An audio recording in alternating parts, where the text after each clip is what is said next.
Most new brides will tell you their wedding day is one of the best, the most memorable of their life. Indiana school teacher Jessica Hayes is no different, but her wedding was. Sarah Wagner from our Fort Wayne affiliate WANE explains.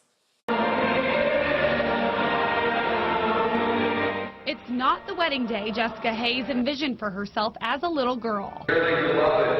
Sure, it came with the same struggles any bride-to-be would have, like finding the perfect dress. I would have to lie prostrate before the altar, and so I really wanted to make sure that I was well covered in a way that still shows the beauty of a bride.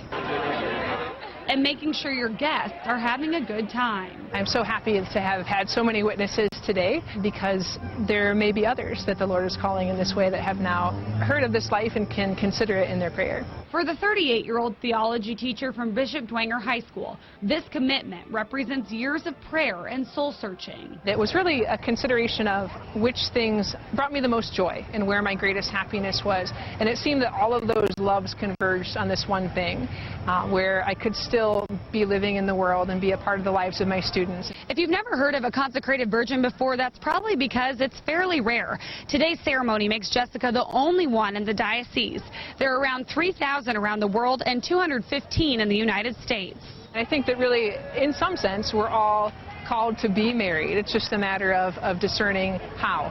And so my marriage is to Christ, and someone else's marriage is to their spouse. A consecrated virgin is different from a nun, and that Jessica will still live her life as a layperson. This is a vocation for women that feel that deeper call to spend their life more in knowing Jesus and making that a public commitment, and in serving his church, but called to live in the world. As you might expect, the vocation comes with some confusion. My students asked if they should call me Mrs. Hayes when I come back to school next week.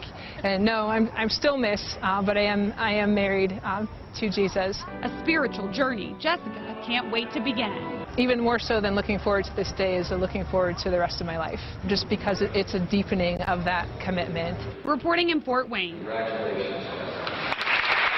Sarah Wagner, News Channel 15.